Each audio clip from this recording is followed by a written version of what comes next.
अस्सलाम वालेकुम friends, welcome back to Top Smarties. Drama serial जैसे आपकी मर्जी।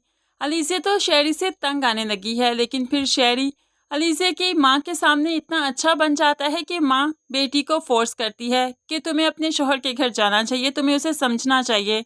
तुम तो उसे समझ ही नहीं पा रही, शायद समझना नहीं चाहती, लेकिन अलीज़े अपने शोहर को अपने घर को वक्त दो। तो अब अलीज़े ने सोच लिया कि उसे घर वापस जाना चाहिए, इसलिए वो घर वापस जाने के लिए जैसे ही तैयार थी तो रमज़ा उसका रास्ता रोकते हुए कहने लगी, किस हद तक गिरोगे अब उस इंसान के सामने? क्या अब उसके बूट पॉलिश करके अपनी मोहब्बत का यकीन दिलवाओगी? तो अलीज़े कहने लगी, जब वो इंसान मेरी माँ के कदमों में बैठते हुए नहीं हिचकिचाता तो फिर मैं भी वो सब कुछ कर सकती हूँ जो वो चाहता है, जिसमें उसकी खुशी है। क्योंकि रमज़ा, मैं मोहब्बत चाहती हूँ, मैं अमन सुकून चाहती हूँ, अपना घर बसाना चाहती हूँ, मैं मुकाबलेबाजी नहीं चाहती। ये कहते हुए वो वहां से जाने लगी तो रमज़ा ने उसका हाथ पकड़कर खींचना चाहा। अच्छा, आज की रात रुक जाओ, आज रुक जाओ, कल तक सोच देना, अगर जाना हुआ तो चली जाना। लेकिन अलीज़े रमज़ा की एक बात नहीं सुनती और वहां से सीधी अपने घर आ जाती है। अलीज़े घर आई तो वॉशरूम में गई। जैसे ही वॉशरूम से बाहर निकली, क्या देखती है, नताशा उसके कमरे में सब कुछ उलट पुलट कर रही थी, हर दराज चेक कर रही थी, हर कैबिनेट देख रही थी। तभी अलीज़े उसे पूछने लगी, क्या चाहिए, मुझे बता दो, मैं दे देती हूँ। तो वो कहने लगी, नहीं नहीं, मैं खुद ही देख लेती हूँ। तो यहाँ पर अलीज़े उसे याद दहानी कराते हुए कहने लगी, ये मेरा कमरा है। नताशा तो गुस्से से अलीज़े को देखने लगी जैसे खा ही जाएगी और कहने लगी, ये कमरा शहरी का है और शहरी की हर चीज़ पर मेरा हक है। तुम कौन होती हो मुझे कहने वाली कि ये कमरा तुम्हारा है? ये घर हमारा है, मेरे बाबा का है, ये कमरा मेरे भाई का है। अब तो अलीज़े की बोलती बंद हो गई, लेकिन अलीज़े उसे वो बैग लाकर दे देती है जो उसे चाहिए था। वो बैग को चेक करते हुए वहाँ से गुस्से से चली जाती है। अलीज़े काफ़ी ज़्यादा फेडअप हो चुकी है, क्योंकि उसे शहरी की तो क्या, नताशा की भी समझ नहीं आती। शहरी जो मुंह फुलाए बैठा है, बाहर लॉन में अकेला बैठा था, तो अलीज़े उसके पास चली गई और कहने लगी, अच्छा माफ़ कर दीजिए ना, आइंदा आप पर शक नहीं करूँगी, आप पर गुस्सा नहीं करूँगी। तो शहरी अब कहने लगा, अलीज़े तुम्हारी इज़्ज़त मेरी इज़्ज़त और मेरी इज़्ज़त तुम्हारी इज़्ज़त है। तुम अपने माँ बाप के सामने मुझे जिस तरह से ज़लील करती हो, मुझे अच्छा नहीं लगता। तुम उनके सामने मुझे कभी अच्छे अल्फाज में याद नहीं करती। ये सुनकर मुझे बहुत बुरा लगा। अब अलीज़े को वाकई एहसास हुआ कि उसने अपनी माँ के सामने कुछ ज़्यादा ही बुराइयां कर दी थी शहरी की।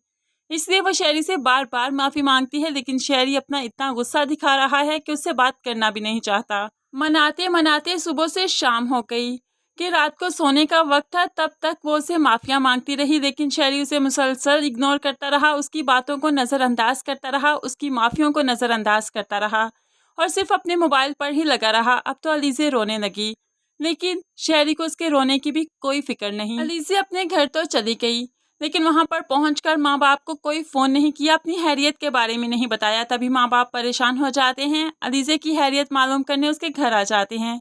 यहाँ पर बेटी का परेशान हाल चेहरा देखकर और भी उदास हो जाते हैं। रमज़ा कहने लगी कि अभी तक तुम उसे मनाने में लगी हो। तो अलीज़े सहमे हुए लहजे से सिर्फ हाँ में सर ही हिलाती है।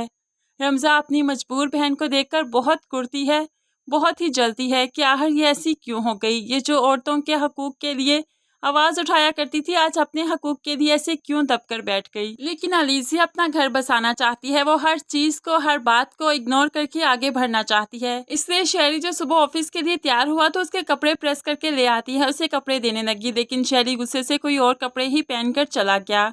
अलीज़े तो बस उसे देखती रही, बहुत ही अफसुर्दा हो जाती है, क्या मेरी गलती इतनी बड़ी थी कि ये मुझे माफ़ ही नहीं कर रहा। अलीज़े अब सोचने लगी कि आखिर उसकी गलती ही क्या है। एक तो वो अपने कज़न के सामने, उसकी फैमिली के सामने शर्मिंदा हुई सिर्फ शहरी की वजह से, फिर माँ ने भी बातें सुनाई, सिर्फ शहरी के हक में बोली और अलीज़े के खिलाफ।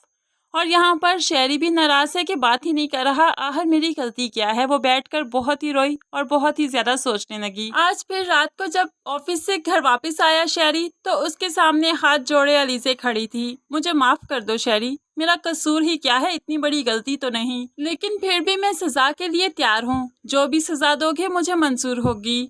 अब शहरी यही सब कुछ तो अलीज़े के मुँह से सुनना चाहता था, इसलिए फ़ौरन से पहले सज़ा सुना दी। ठीक है, अगर तुम सज़ा लेना चाहती हो तो ऐसे ही सही। मैं चाहता हूँ तुम अपने माँ बाप के घर ना जाया करो, उनसे मिलना छोड़ दो। अलीज़े तो एकदम से चौंक जाती है, क्या क्या कह रहे हो? मेरी सज़ा ये है कि मैं अपने माँ बाप से ना मिलूँ? एक छोटी सी बात की इतनी बड़ी सज़ा, इतनी सख्त सज़ा? ऐसा क्यों? तो शहरी मुस्कुराते हुए कहने लगा, सज़ा तो सज़ा होती है, अगर सज़ा सख्त ना हो तो फिर उस सज़ा का मज़ा ही नहीं आता। और सज़ा तो तुमने खुद मांगी है ना, तो फिर भुगतो अपनी सज़ा को। आइंदा तुम अपने माँ बाप के घर नहीं जाओगी, उनसे नहीं मिलोगी, जब तक मैं इजाज़त ना दूँ उनसे किसी किस्म का राब्ता नहीं रखोगी, और यही तुम्हारी सज़ा है। अलीज़े चुपचाप शहरी को देखती रहती है, क्योंकि बेटियां इस कदम पर जाकर चुप हो ही जाया करती हैं, जब एक तरफ अपना घर बसाना हो और दूसरी तरफ माँ बाप का घर हो, तो हमेशा लड़कियां अपने ही घर को फोकियत देती हैं। इसी में ही समझदारी है। अब अलीज़े भी चुपचाप इस सज़ा को भुगतने के लिए तैयार है।